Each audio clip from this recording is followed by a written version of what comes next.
daya Aceh. Daya adalah pendidikan satu yang diwarisi oleh para pendahulu kita.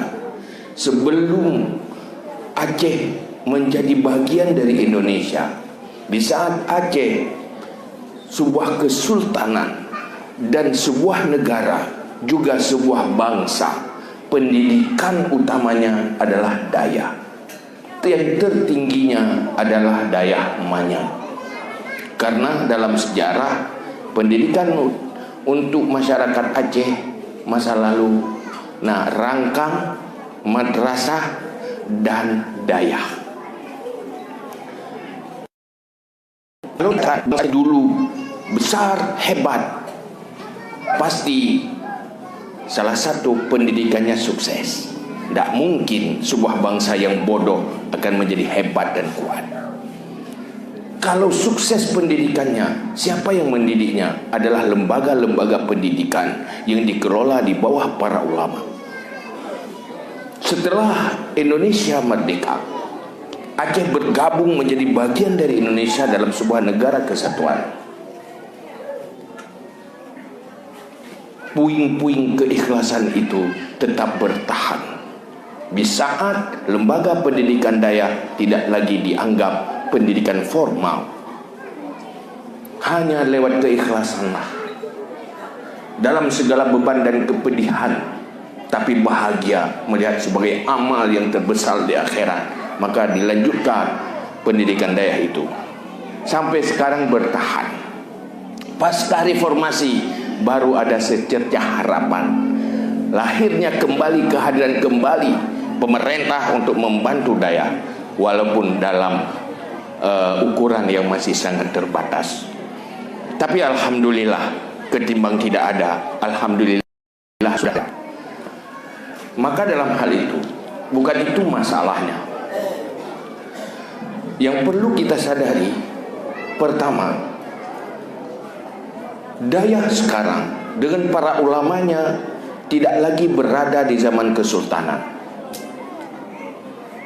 Daya dengan para ulama di masa kesultanan, mereka telah menunjukkan kesuksesan mereka untuk mendakwahkan, di mana ulama dan umara bersatu menjadi sebuah kekuatan besar yang memperkuat umat.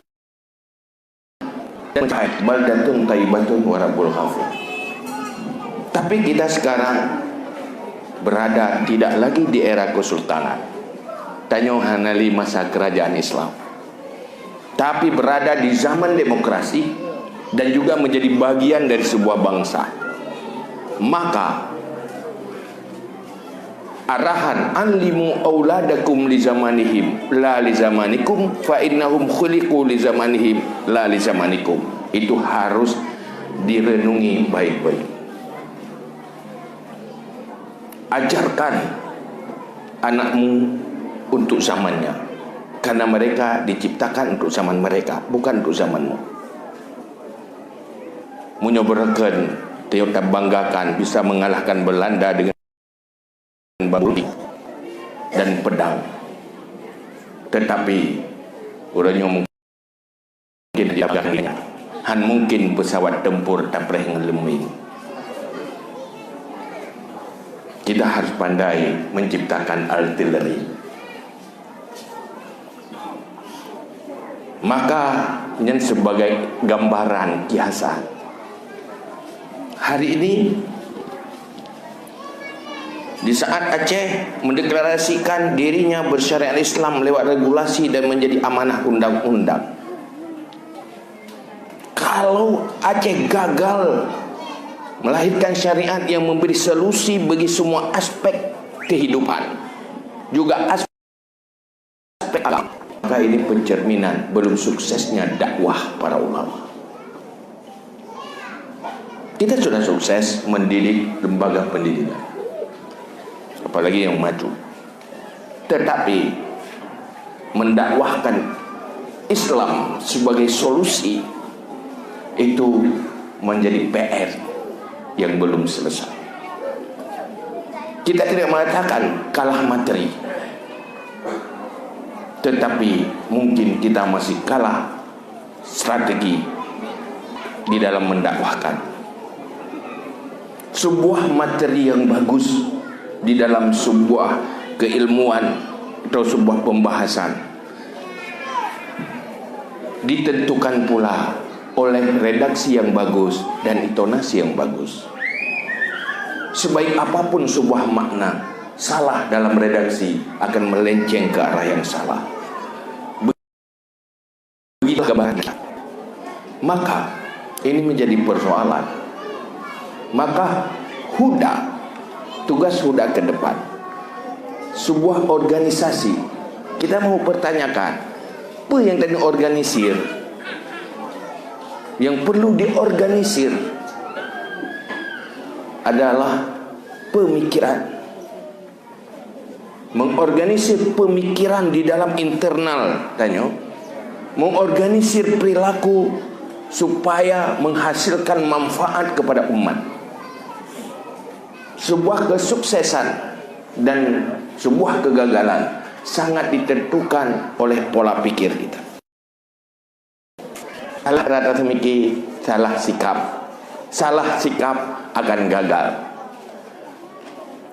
Apalagi di dalam persaingan. Kalah bersaing nyan akan digulung, karena uronyo setiap masa kita berhadapan dengan persaingan. Setiap masa baru ada persaingan baru. Uronyo nyona persaingan baru. Arus kebaikan kalau dia lemah digulung oleh arus kejahatan. Sebaik apapun ide, sebaik apapun arusnya lemah, pasti akan ditenggelamkan oleh kebatilan yang arusnya lebih kuat. Tanyo lemah biasa hana kompak. Pakan hana kompak, hana siap bersaing. Karena persaingan tidak cuma di eksternal, tetapi terjadi persaingan di internal. Tanya orang golong tabut jamun hana je persaingan dengku lain. Watek malim tajuk persaingan dengku lain. Iu orang awam, iu hormat dengkunya. Tanya lawan dah.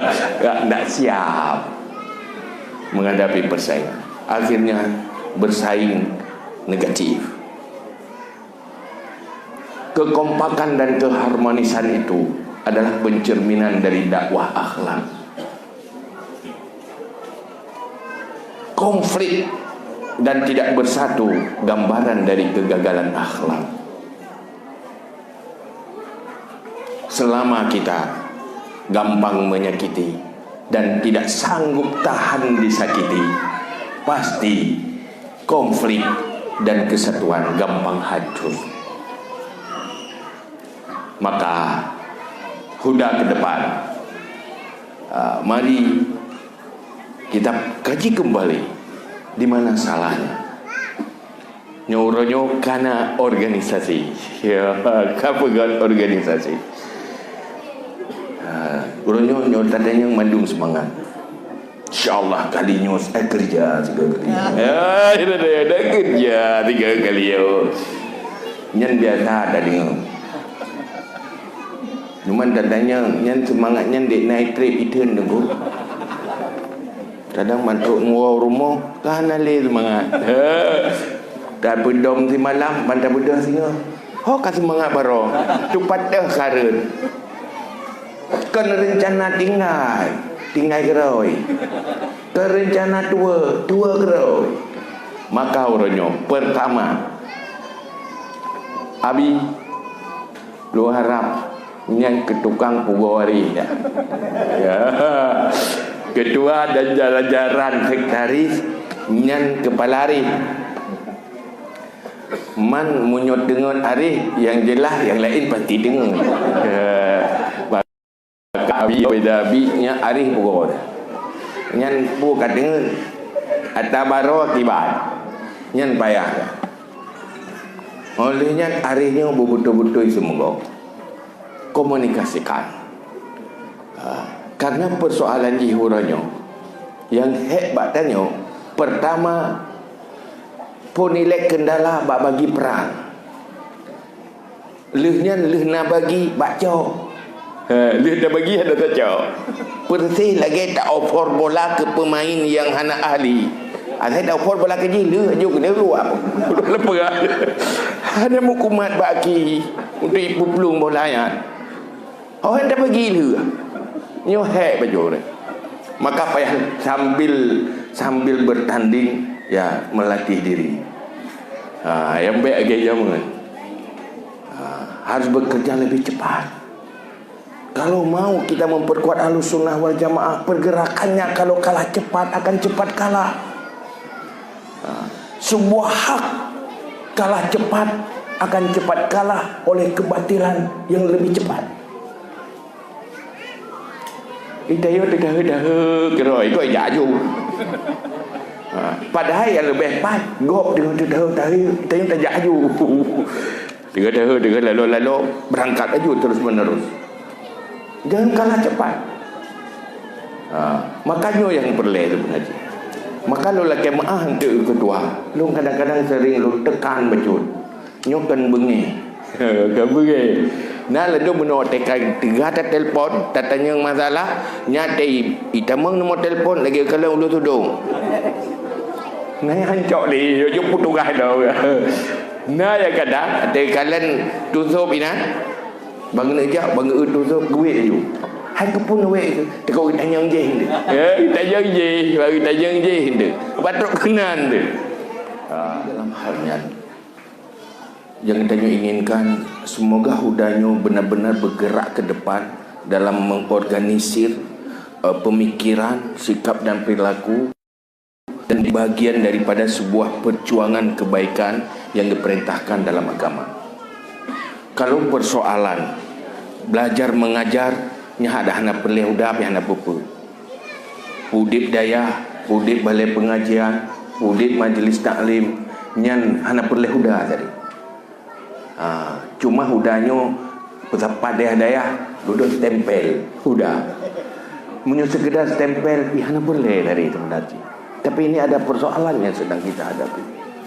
Karena apapun cerita, kalau namanya syariat Islam itu otoritasnya para ulama. Walaupun kewenangannya pada penguasa.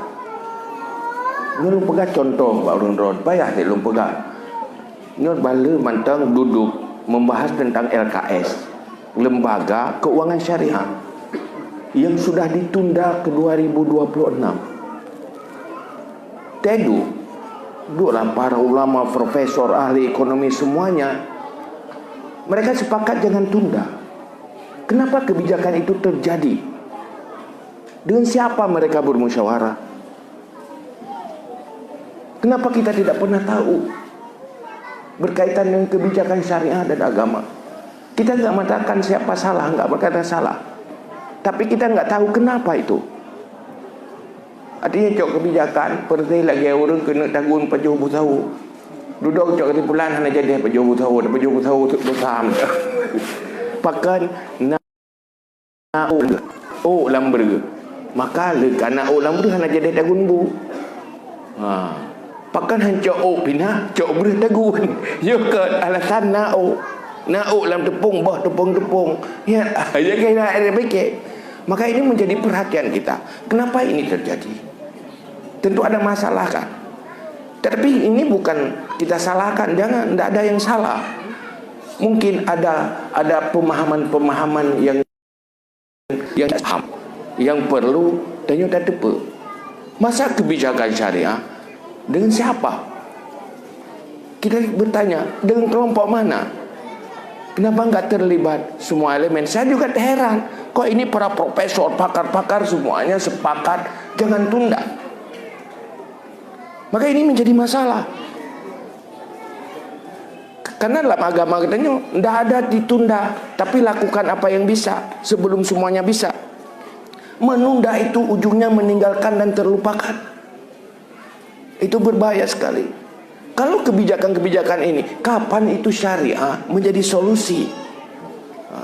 Jadi tanya cok menteng, gaya tanya tak tepu bahwa daya di Aceh itu umumnya wasatiyah dan moderat. selalu dulu bekerja sama dengan para raja dan umara. Kita menghancurkan kebatilan, bukan menghancurkan orang yang batil. Menghancurkan permusuhan, bukan menghancurkan orang yang berseberangan dengan kita. Itulah akhlak. Kalau mereka jahat, ikutilah gaya Rasulullah. Tayahnya Sayyidina Umar sebelum Islam, penghalang besar Rasulullah, kuat kebijaksanaan dan moral akhlak Rasulullah dan doa Rasulullah. Umar menjadi pendukung kuat. Maka konsep bagaimana orang baik itu kita perkuat, dan orang yang kuat itu menjadi baik dengan dakwah-dakwah yang penuh sopan santun, yang menembus relung-relung hati, yang menyentuh hati, bukan menghasilkan dendam dan benci. Maka hal-hal inilah yang perlu kita evaluasi kembali. Karena kelemahan syariah, kelemahan perbaikan, kelemahan memberi solusi lewat konsep-konsep Islam, itu pencerminan bahwa dakwah belum sampai pada tahap yang memadai. Masih banyak kekurangan-kekurangan. Inilah bagaimana kita duduk, apa yang kita lakukan. Semoga kebijakan generasi Huda sekarang menjadi kebaikan bagi generasi akan datang. Generasi kita salah mengambil kebijakan akan menuai malapetaka bagi generasi akan depan. Salah diambil kebijakan oleh generasi para lalu, resikonya generasi kita. Salah kita mengambil kebijakan, maka resikonya generasi setelah itu. Maka jangan salah-salah. Maka oleh karena itu, inilah yang perlu kita pikirkan serius. Kalau bukan kita, siapa lagi? Tidak mungkin menyalah-nyalahkan orang. Kalau bukan sekarang, ya kapan lagi? Begitulah kira-kira. Terima kasih. Mohon maaf atas segala kekurangan. Hadanallahu wa iyyakum ajmain. Assalamualaikum warahmatullahi wabarakatuh. Innallaha wa malaikatahu yusalluna